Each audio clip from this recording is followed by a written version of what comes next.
And What's New to BGA brings you Inside Job. Inside Job is a trick-taking game with a social deduction style part of it. Game has been out for a few years, currently rated at 7.0.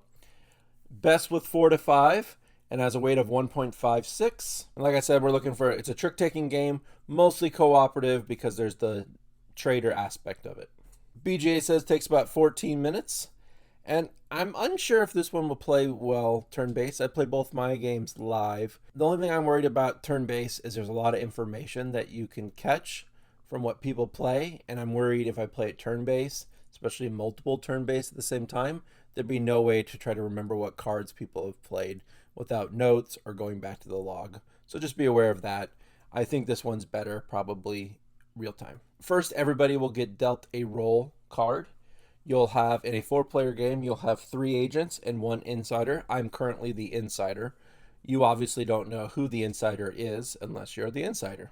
The game is played just one hand. You're going to be playing 10 of your 12 cards, so you won't play all of them. And as the good guys or the agents, you're trying to win 7 missions. As the insider, you're trying to win 5 of these intel cases here. If you win 5 of these, you flip over your identity and you win instantly. If another player wins 5 of these, they flip over their roll card and reveal that they're not the insider. After 10 rounds, if no player has gotten more than 5 briefcases, or the agents have not won 7 missions, there's a voting phase. You will all vote for who you think the insider is. If the agents vote correctly, they win.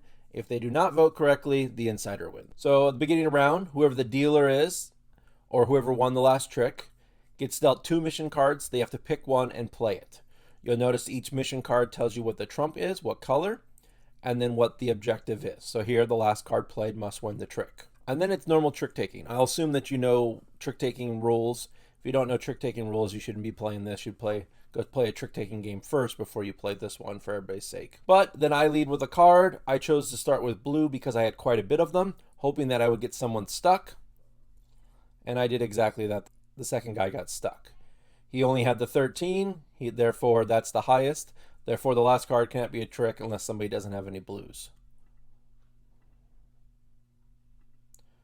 And the last card does not win the trick, therefore this is a failed mission, and it goes down. He still wins the briefcase, the intel, because he won the trick, so he'll have 2 of those. But now everybody's a little suspicious of him from the get-go. And then you'll just keep playing until the end. Now one important thing here, as the insider, I do not have to follow this blue suit. If I wanted to play a trump to show that I'm out of blues, I could. It's dangerous because now if I play a blue later, they will be onto me because nobody else has that option. Only the insider can cheat that way. But then everybody else, they can't play the trump until they're out of the blue suits like normal trick-taking games. Now, after you play a card, it will always ask you if you want to wager an intel. Wager an intel, you'll put your briefcase on your card. What that does is it turns this blue 7 into the trump 7. So now it's a green 7. You need to be careful because somebody can come back behind you and they could play an 8, 9, 10, 13, whatever, a higher card of that green and beat you. They can even play an intel on top of your intel, and as long as their intel is higher, they'll win all the briefcases. So quite a few briefcases in that instance. So you have to be really careful with wagering intel.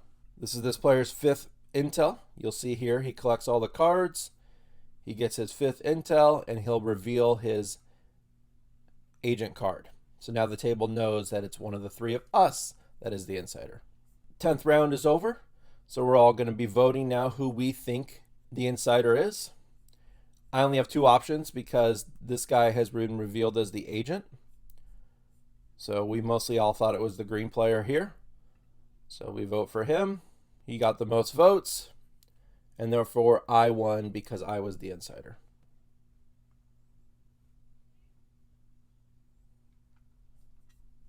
There are a few special roles you can play with as well once you've played a few times. And there's a risky mode as well. Overall, I like this one. I'm a big fan of trick-taking games. We played a lot of The Crew back in the day. So this one does reminds me a lot of The Crew for sure. Just a little bit different take on it. I don't think it's as good as The Crew. I do enjoy it, but the all co-op I think is a lot more fun than this Traitor aspect in my opinion. But I could see going either way.